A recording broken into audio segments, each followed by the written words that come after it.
Okay, good morning, everybody. I'd like to welcome you all to the Daily Energy Markets podcast. It is the 1st of March. We are edging towards the end of the first quarter and officially, apparently, meteorologically, officially the first day of spring, at least in the Northern Hemisphere. Peter, let's start with you for a bit of an overview from you on the outlook for commodities in general. I don't want to just limit it to oil, but let's have your oil take there. A lot of people we're talking to in the last week are saying $80 is a safe average for the year. You know, people are being sort of quite confident that we're not going to see too much volatility this year. Give us your take on that and why. And also, I'd like to hear from you about base metals and where those are going.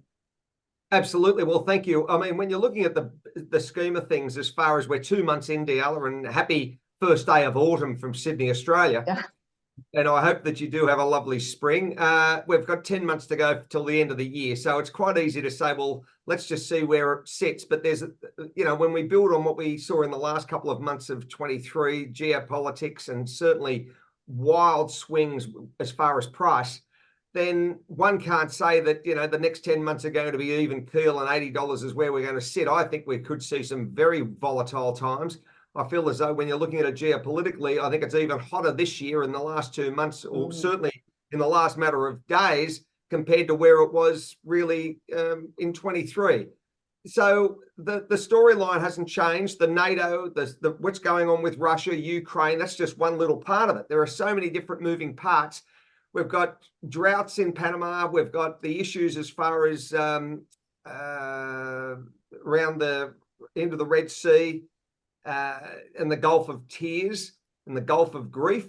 So as shipping and all of these factors can greatly impact price, we all understand how quickly it can change the status quo. Also, you've got really an out of control equity market that just seems to be rallying stronger and stronger week on week, month on month, which is that fear of missing out. You've got a Bitcoin market that is just absolutely on fire, nearly touching 65,000 in the last couple of days. And considering where it was a month ago or even a year ago. And then you're thinking, so there's plenty of volatility in the market. That's telling me there's vol. And then the second part of it is you've got what's happening as far as rates, interest, concerns globally, whether central banks are going to be knocking them back, or the inflation story that certainly hasn't gone away when you're looking at the likes of the inputs of rent or food or services or the cost of fueling a car. So if you strip those out, it's still very, very high. So then the base metal story, many have been crushed, some as much as 30, 40, 50, 60% in the last year, some of those metals. And that just doesn't seem to be on a clear runway as far as aluminium, lead, nickel, zinc, tin, copper. They seem to be languishing on global demand. And, China demand mostly? Can we attribute that to China mostly? Well, you can attribute it to China for the first part of it, but the second part is internal demand is weak internally in China. That's what the storyline is. But certainly the global appetite is weak from exporting those finished products. And you've only got to look at the powerhouse of Germany that's crushed. So Germany should be giving stimulus and they're having austerity. So it's going to be a tough, bleak year for any producer, be it commodity turning base metals into finished product, and who's going to buy them. That's the issue, Dyala. So, yeah, I think it's going to be a tough, hard this quarter, naturally, and the next quarter or two for base metals. Peter, let me go back to you. Let's just to focus back into the mood, if you like. And we've got, this higher for longer rates, 5%. They may drop a little bit later this year. That's already factored in, but they're pretty much staying where they are. And yet we have still a confident US economy, and yet we have oil only at $80 and all this geopolitical stuff. So is it the financial players in the oil market that are keeping things suppressed? Their confidence and sentiment is just not as positive as perhaps the physical situation might be forecast to be, seeing as GDP is looking pretty good in the US, etc. I mean, how do we see the oil price maneuvering between those two sort of players, if you like, in the market, financial, physical?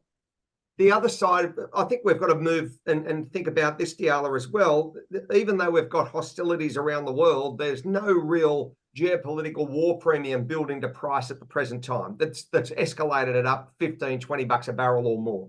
So that's been stripped out. So that's where it's holding at this sort of level at the moment. As you mentioned, yeah, I mean, the GDP out of the States versus what you've got in Europe and what you've got in UK and other parts of the world, America is performing, there's no doubt about it. It's performing very well, but you've got jobs growth, but you've also got a lot of downsizing because companies aren't hitting targets or budgets. And when you strip out the 6 or 7 companies that make up about 30% of the S&P 500, the Magnificent Seven, then you've got a lot of companies in that. If you look at the Russell 2000 across the spectrum of that's a far broader index to review. Small to medium-sized enterprises are really under the pump.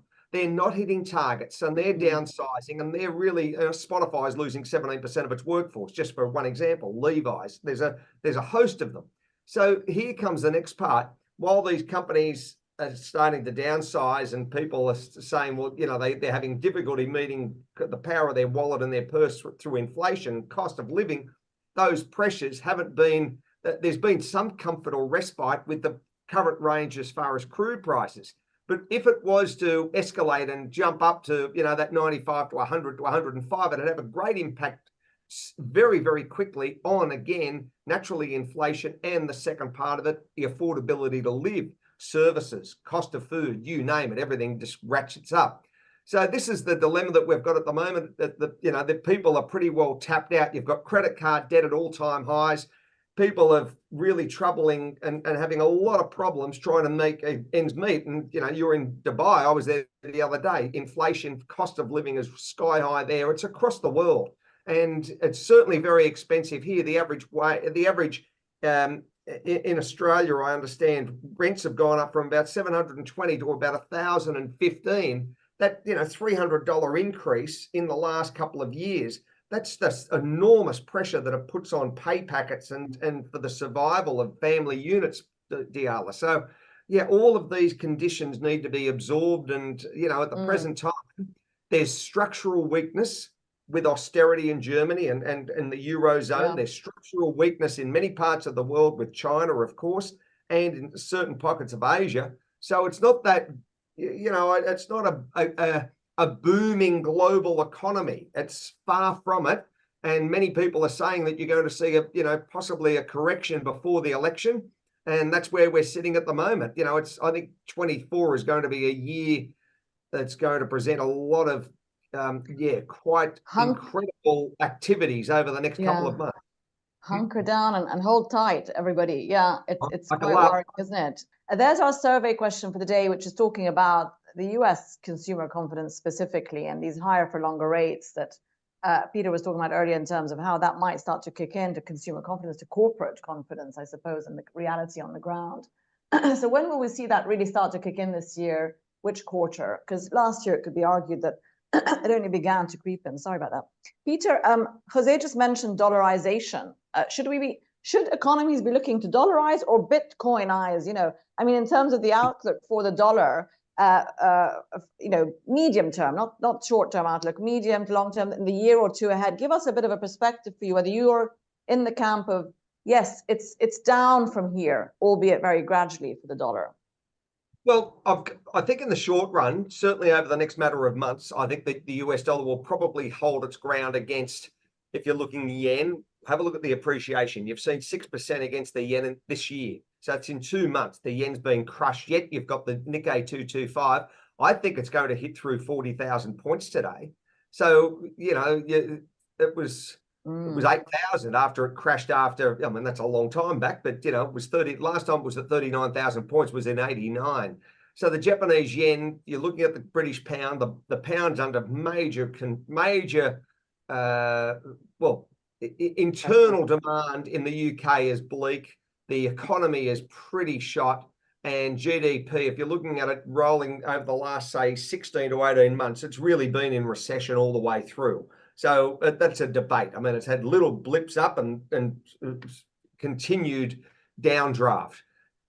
If you're looking, as I said, a US dollar, I feel as though that'll probably have a bit of a run up from here, quite simply because of rates and quite simply because of policy. So I can't see that there's any pullback from, we were saying March, it's now pulled back to June, then to July. Some people are saying you might see a rate cut at the end of August. We'll just have to see how that materializes, Dyala. So that doesn't mean that I don't think that the US dollar would come under pressure to the downside. As far as Malayo, I think that's how you pronounce his name, from Argentina, and what his talks are, I mean, they are very radical, and you know what he's prepared to do, if anyone, as far as central bank intervention and all of these sort of things. So is this the growing theme across the world?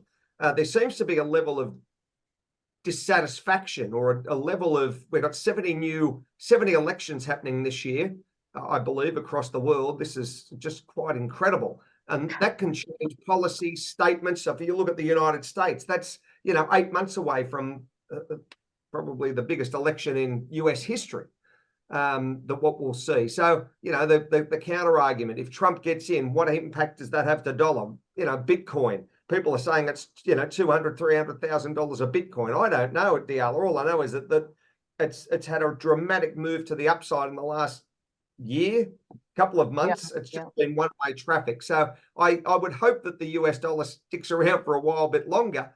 But yes, there's many moving parts to the global economy that one needs to be conscious of, and that really impacts naturally dollar and equity markets. Yeah. You mentioned, Peter, just to stick with you, because you mentioned Japan, and I just wanted to get your thoughts on that. Obviously there's some machinations there on their monetary policy happening, again, slowly but surely.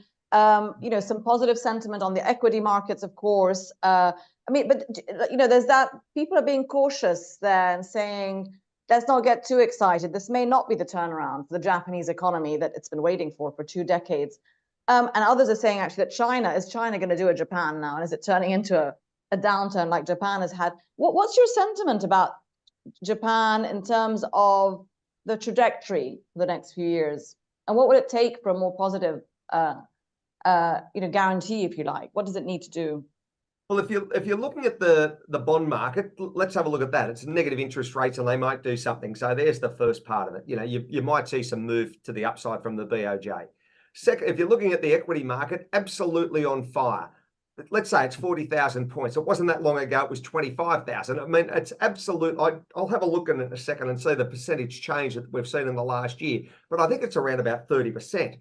If you're looking at, so you can't discount that. You can't say, well, hey, what's happened? But you've got a very weak yen that's sitting now at that 151 sort of handle, and you could see intervention from the Bank of Japan to say, hey, hang on a second, we'll start buying yen again and really just push that down to that 146, 147 handle. That's, again, we're open to debate.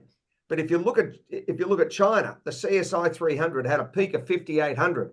It's at about 34 or 3,500 now. That's not a recession, that's a depression. That market was down, the best part from its highs in the last 3 odd years, the CSI 300 out of China, it's probably down the best part of 40+%. And yet you've got Japan up 40+%. So it's hard to get your mind around all these sort of huge numbers that we're seeing, Dyala, and the impact it has to economies, interest rates, and naturally GDP. Okay, thanks so much, Osama Rizvi, Peter McGuire, and Jose Shalhoub for joining us today on the 1st of March. And look forward to seeing you soon and have a good month if we don't see you before that. Thanks so much.